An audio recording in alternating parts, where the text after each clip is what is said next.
अध्यात्म भाव के द्वारा ही हम राग द्वेष पर विजय प्राप्त करते हैं। द्वेष उसी से होता है जो हमारे प्रतिकूल व्यवहार करता है। प्रतिकूल व्यवहार तभी होता है जब हमारे को भोग मिलना होता है दंड का। जैसे कुछ नहीं तो हृदय जल रहा है, उसके प्रति सोच सोच के हम जल रहे हैं व्यर्थ में, तो वो जो ताप हो रहा है वो हमारे पाप को नष्ट कर रहा है। निश्चित मानिए, अगर आध्यात्म को स्वीकार करेंगे तो किसी से द्वेष करने की जरूरत नहीं है। जो हमसे द्वेष करना है उसके प्रति भगवत भाव रखना और सह जाने की जरूरत है। बहुत उन्नति होगी, लौकिक और पारलौकिक दोनों उन्नति होंगी यदि द्वेष को सह गए। आप देखना, जो दंड हमें शरीर में मिलना चाहिए वो मेरे मन में जलन पैदा करके शांत हो गया, कितनी अच्छी बात है।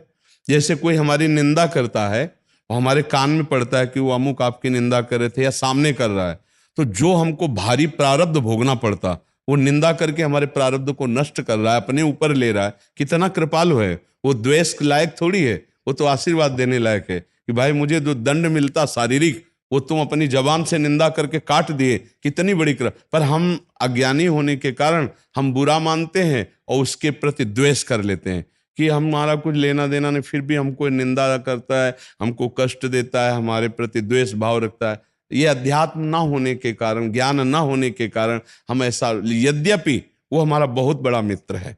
एक बार अयोध्या के राजा थे तो उन्होंने वशिष्ठ जी से कहा, वशिष्ठ जी कुल परंपरागत आचार्य रहे, तो उनसे कहा कि उनको गलित कुष्ठ था, जो सब जगह शरीर सड़ने लगता है, तो हो जाता है पूर्व पाप के अनुसार। तो वो कभी कभी राज दरबार में जैसे आते तो सब ढक के आते। तो वशिष्ठ जी से कहा, प्रभु ये क्या है, मैं चक्रवर्ती सम्राट हूं पुण्य बल से, लेकिन ये, तो उनका तुम्हारा पाप है, इसको भोगना पड़ेगा। तो बोले प्रभु कोई उपाय है कट जाए? तो बोले औषधियों की तो ताकत नहीं कि गलित कुष्ठ कट जाए, पर एक उपाय है, यदि पूरा नगर तुम्हारी निंदा करने लगे तो तुम्हारे पाप कट जाएंगे। तो बोले क्या करूं? बोले उपाय हम बता रहे हैं, तुम्हारे बड़े भ्राता युद्ध में मारे गए थे, उनकी पत्नी है, तुम 8 बजे से 10 बजे तक जाकर भगवान का चरित्र सुनाओ उनको, रोज कथा सुनाने जाओ, 2 घंटे 8 से 10 बजे तक रात्रि में कथा सुना के वापस आओ, बस इतना तुम्हें करना है। अब जो ही शुरू किया सोई, कुछ दिनों बाद निंदा शुरू हुई कि यार हम तो समझते थे कि धर्मात्मा है, पर है तो पापी, वैसे ही कुष्ठ भोग रहा है। और देखो उनके यहाँ रोज जाता है 8 से 10 बजे तक, तो अब ये जाता है इसका मतलब राजा है, कुछ ना कुछ गलत। अब वो भावना ऐसी बनती चली गई, पूरे नगर में प्रचार प्रसार हो गया कि राजा गलत भाव से अपनी भाभी के पास 8 से 10 बजे रात्रि, और वहां भगवत चर्चा वशिष्ठ जी की आज्ञा सुना, फटाफट उनका कुष्ठ नष्ट होना शुरू हो गया। पूरे नगर की ऐसी निंदा हुई, उनका महाराज अब तो जिया नहीं जा रहा, ऐसी निंदा हो रही।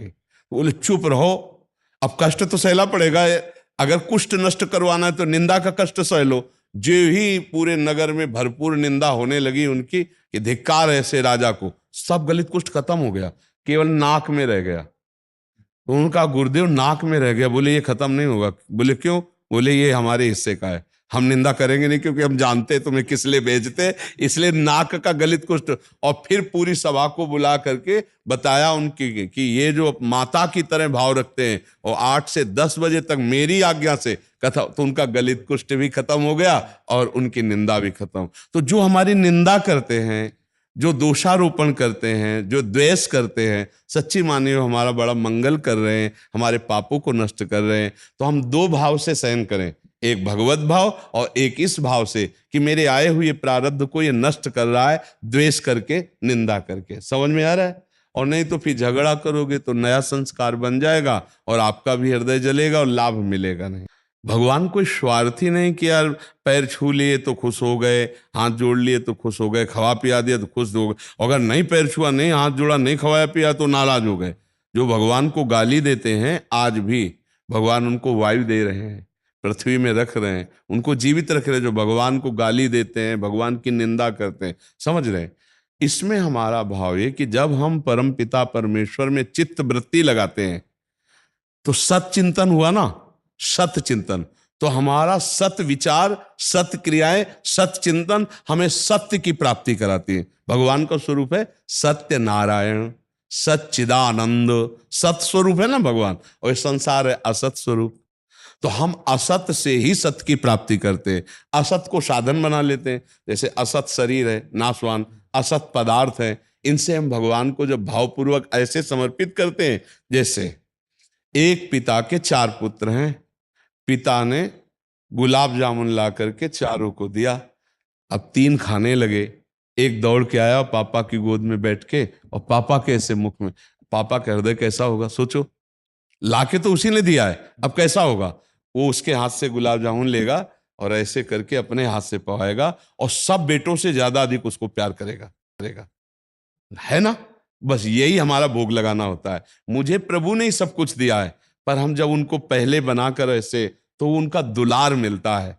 जैसे वो पिता को उस पुत्र को दुलार मिल, वो वापस कर देते ना सब भगवान, हम ही को तो वापस कर देते, पाना तो हम ही को होता है। तो भगवान कोई स्वार्थी नहीं है कि आप उनकी पूजा करो तो प्रसन्न हो जाएंगे, आप उनको दंडवत करो तो प्रसन्न हो जाएंगे, नहीं तो नाराज हो जाए। नहीं, सत विचार, सत चिंतन, सत क्रिया, सत्य भगवान का आश्रय लेके करते तो भगवान प्रसन्न हो जाते हैं। और जब भगवान के विमुख होकर असत विचार, असत क्रिया, असत आचरण, तो हम भी जलते हैं और भगवान भी उनके लिए तिनकर काल रूप में भ्राता। जैसे एक पिता के पुत्र को पुलिस ने गिरफ्तार किया कि उसने किसी छोटी बच्ची के साथ बलात्कार करके उसको मार डाला।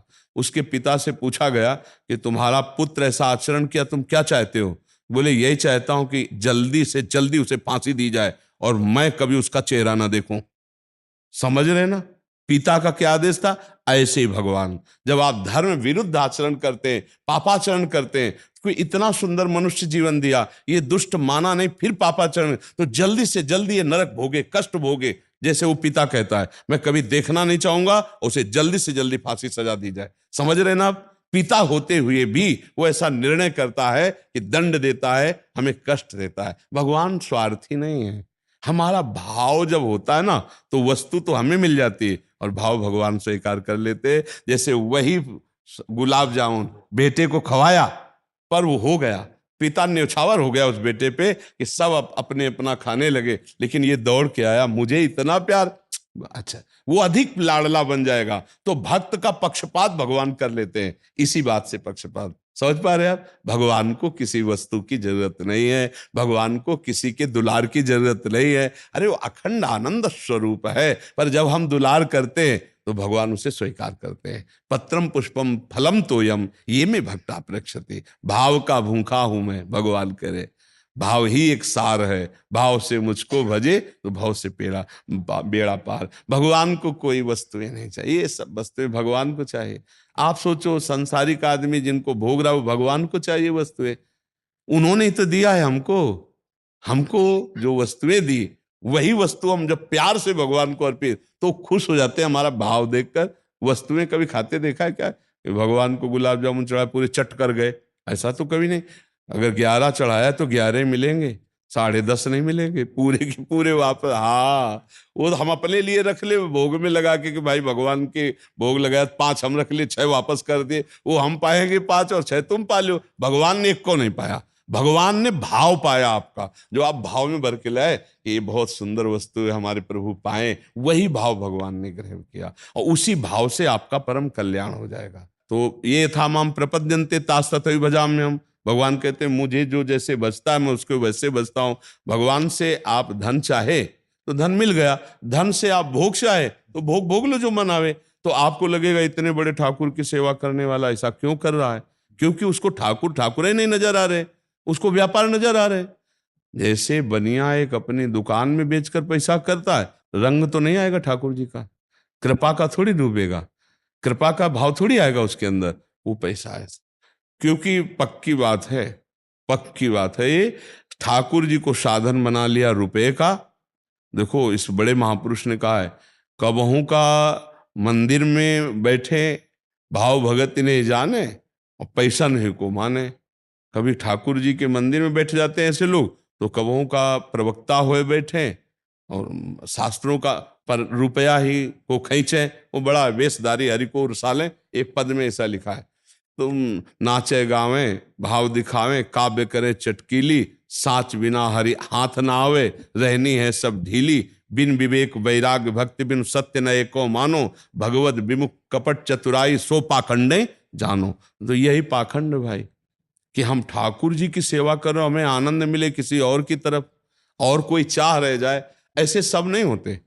पर जिनका लक्ष्य भगवान की प्राप्ति नहीं बना, जिनका लक्ष्य रुपया की प्राप्ति बना है, सच्ची मानिएगा वो भगवान को केवल धन का साधन मानते हैं, और धन उनका लक्ष्य होता है, और धन के द्वारा वो भोगों को भोगते हैं। ये बहुत गलत बात है, ये बहुत गलत बात। धन तो आएगा ही भैया, ठाकुर जी लक्ष्मी नारायण है, जब उनकी सेवा करोगे तो आएगा ही। पर साध्य भगवान को यदि मानेंगे तो गंदे आचरण नहीं होंगे, गंदा व्यवहार नहीं होगा। अगर आचरण गंदे हैं, मतलब खान पान गंदा, आचरण गंदे, तो उसने भगवान को केवल व्यापार माना है, धन प्राप्ति के लिए भगवान को भगवान नहीं माना। तो जैसा मानोगे वैसे ही भगवान अनुभव में आएंगे, जैसा मानोगे आप वैसे भगवान अनुभव में आएंगे। ये था माम प्रपद्यन्ते तास तथैव भजामि। सच पा रहे आप? इसीलिए परिवर्तन नहीं दिखाई देगा, और आपको लगेगा कि भगवान में सामर्थ्य नहीं है क्या? नहीं, भगवान में सामर्थ्य है, पर उसके भावे नहीं है। वो केवल भगवान से यही चाह रहा है, वो भगवान को चाह ही नहीं रहा है, भगवान से मतलब ही नहीं है, तो इसलिए लाभ नहीं मिल रहा। भैया वो अपनी बिगाड़ रहा है तो हम उसके प्रति क्यों बिगाड़े? हमें उससे मतलब ही नहीं है, हमें तो ठाकुर जी से मतलब है। गए दर्शन के, भोग लगवाया तो वो भोग लगा रहा है, 150 उसको भी दे दिए, ठाकुर जी को दे। हमको अपना सुधारना, हमको बिगाड़ना थोड़ी। वो करेगा वो भुगतेगा, हम तो देख रहे हैं ना कि हमारी सेवा पहुंचा रहा है ठाकुर जी तक, बस हमको अपने काम से मतलब। हमें परदोष दर्शन नहीं करना, पर निंदा नहीं करना। हाँ, वो हमारा मित्र हो और हमारी सीख समझे तो हम समझा सकते हैं कि भाई हम संतों से सुना है कि ये काम गलत है, आप इसको ठीक कर लो। आप ऐसा बोलोगे तो आपको द्वेष भाव से आपको भगा दिया जाएगा, नहीं भगा दिया जाएगा। तो मुझे लगता है हमको अपना काम बनाना चाहिए। नारायण स्वामी कह रहे हैं, तेरे भावे जो करे भलो बुरो संसार। नारायण